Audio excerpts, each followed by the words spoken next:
السلام علیکم عزیز طلبہ، میں نصرت بخاری ہوں۔ ہمارا مضمون یہ سبق نواب محسن الملک اپنے آخری مرحلے میں داخل ہو گیا ہے۔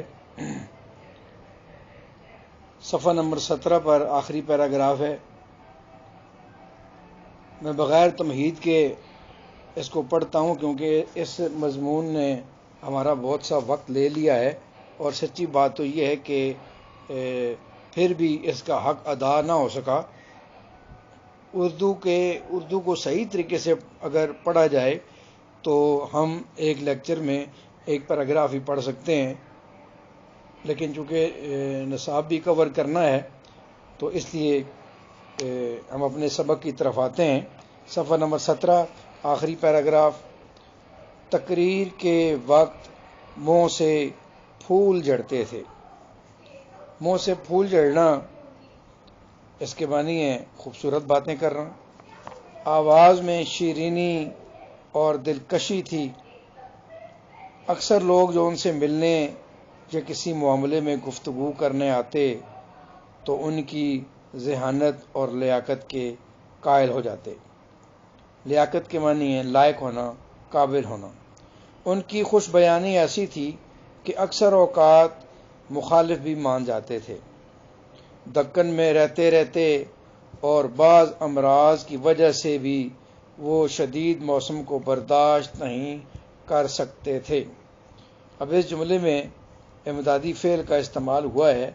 انشاءاللہ روبرو جب لیکچر ہوگا تو امدادی فعل پر بھی گفتگو کی جائے گی۔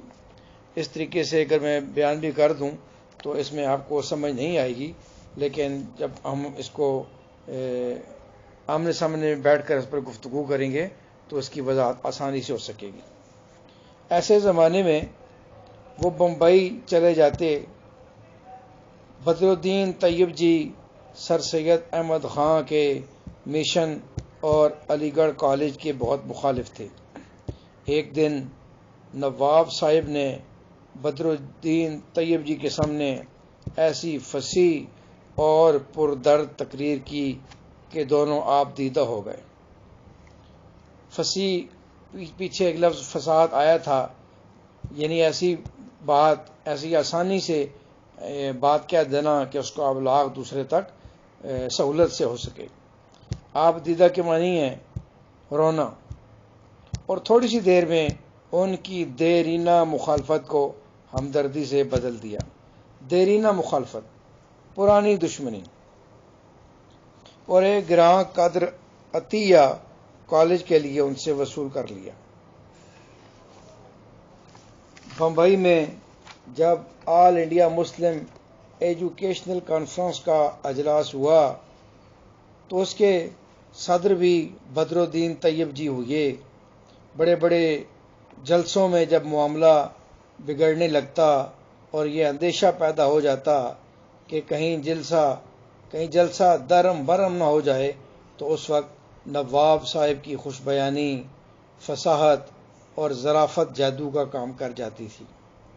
ظرافت کہتے ہیں خوش بیانی، گفتگو میں ایسی باتیں کرنا کہ محفل جو ہے وہ ہنسنے لگے، اور جو محفل پر ایک بوریت جو طاری ہو چکی ہوتی ہے، جو سنجیدگی طاری ہوتی ہے، وہ دور ہو جاتی ہے، اور منغز اور مقدر چہرے بشاش اور شگفتہ ہو جاتے تھے۔ منغز اور مقدر اگر معنی نہ ہے تو اس کے سامنے اس نے لکھ دیا بشاش اور شگفتہ، یہ اس نے اس کے متضاد لکھ دیے ہیں۔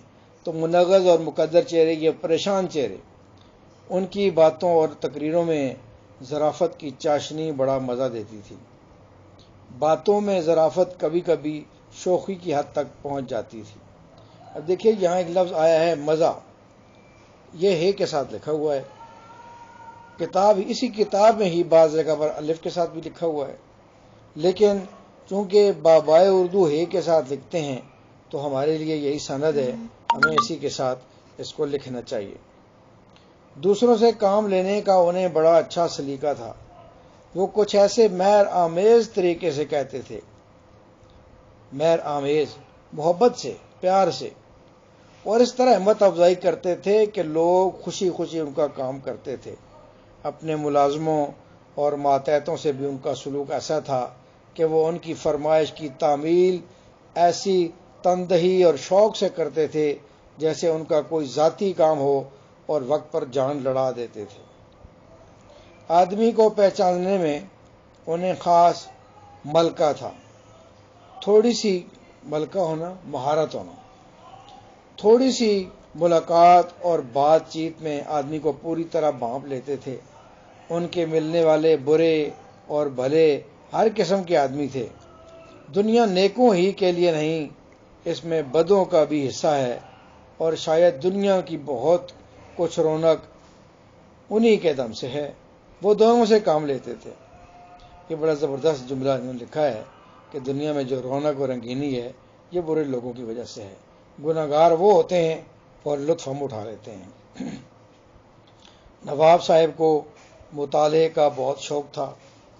اخبارات اور اردو، فارسی، عربی کتابیں برابر پڑھتے رہتے تھے۔ انگریزی کے اخبارات اور مضامین بھی پڑھوا کر سنتے تھے۔ انگریزی کی ایسی کتابیں جو ان کے مذاق کی ہوتی تھیں ان کا ترجمہ کرا کر پڑھتے اور بحث کرتے تھے۔ مذاق کے معنی ہے ذوق، شوق۔ ہم اس کو جو مزاح کے معنوں میں استعمال کرتے ہیں وہ غلط ہے۔ مزاح، وہ لفظ جو ہے وہ مزاح ہی ہے۔ یہ مذاق جو ہے، مزاق جو ہے، یہ ذوق ہے جس کے معنی شوق ہے۔ سر سید کی وفات کے قریب زمانے ہی میں اردو کی مخالفت کا آغاز ہو گیا۔ اگرچہ سر سید کی حالت اس وقت نازک تھی تو بھی اس جواں ہمت بڈھے نے اس کے متعلق لکھا پڑھی شروع کر دی تھی۔ محسن الملک کے زمانے میں مخالفت نے اور زور پکڑا۔ اردو کی حفاظت اور حمایت کے لیے ایک انجمن قائم کی گئی جس کا ایک عظیم الشان جلسہ لکھنؤ میں ہوا، اور اس میں نواب محسن الملک نے بڑی زبردست اور پرجوش تقریر کی جس کا لوگوں پر بڑا اثر ہوا اور جوش کی ایک لہر پھیل گئی۔ نواب محسن الملک اسی شاہراہ پر گامزن رہے۔ شاہراہ بڑی سڑک، بڑا راستہ جس کی داغ بیل سر سید ڈال گئے تھے۔ داغ بیل ڈالنا، کسی چیز کا آغاز کرنا۔ سر سید کے بعد محسن الملک نے ان کے کام کو جس طرح سنبھالا، نبھایا اور بڑھایا، یہ انہی کا کام تھا۔ ان کے بعد کوئی ان کی یادگار بنائے یا نہ بنائے، محسن الملک کا کام ان کی سب سے بڑی یادگار ہے۔ عزیز طلبہ، ہمارے مضمون کی قرت اختتام پذیر ہوئی۔ اگر اس کا خلاصہ آپ لکھنا چاہیں تو میں آپ کو بتا دیتا ہوں کہ خلاصہ جو ہے وہ یوں سمجھیے کہ اگر 100 لائنیں ہیں تو آپ نے اس کی جو 33 لائنیں ہیں اس میں خلاصہ بیان کرنا ہے۔ اگر 10 لائنوں کا پیراگراف ہو، اس کا خلاصہ لکھنا پڑ جائے، ایک سوال امتحان میں آتا بھی ہے، تو اس کا خلاصہ سے مراد ہے کہ 3 لائنیں ہوں۔ تو آپ نے اس میں جو خاص باتیں لکھنی ہیں وہ میں بتا دیتا ہوں، عنوان کے طور پر میں بتاتا ہوں، لیکن آپ نے عنوان نہیں بنانے، آپ نے خلاصہ ایک ترتیب کے ساتھ، تسلسل کے ساتھ لکھنا ہے۔ یہ میں آپ کو سہولت کے لیے بتا دیتا ہوں کہ پہلے جب آپ اس کو خلاصہ لکھیں گے تو نواب محسن الملک کا خطاب لکھیں گے، یعنی نمبر 1 خطاب، نمبر 2 خوبیاں، نمبر 3 قابلیت، نمبر 4 کارنامے، نمبر 5 مذہب سے محبت، نمبر 5 مقرر، بہترین مقرر، اور نمبر 6 سر سید کے جانشین، سر سید کے کام کو جاری رکھنے والے۔ انہی عنوانات کو سامنے رکھتے ہوئے آپ ایک چھوٹا سا مضمون لکھ کر خلاصے کی شکل میں پیش کر سکتے ہیں۔ پھر کہہ رہا ہوں کہ جو عنوانات بتائے ہیں آپ نے یہ عنوانات پیپر میں نہیں لکھنے، بلکہ یہ صرف آپ کی سہولت کے لیے کہ آپ یہ اپنے سامنے رکھیں گے تو ان پر اگر آپ 3 لائنیں بھی لکھیں گے ان عنوانات پر تو آپ کا خلاصہ بن جائے گا. کسی بھی سبق کا، کسی بھی مضمون کا خلاصہ لکھنا ہو تو اسی ترتیب سے اس کے 5-7 عنوانات بنا لیے کیجئے، اور اس کو اسی ترتیب کو سامنے رکھتے ہوئے پھر آپ اس کا خلاصہ لکھ سکیں گے.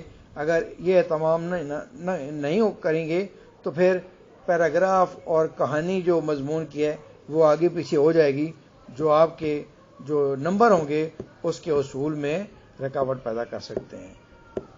السلام علیکم.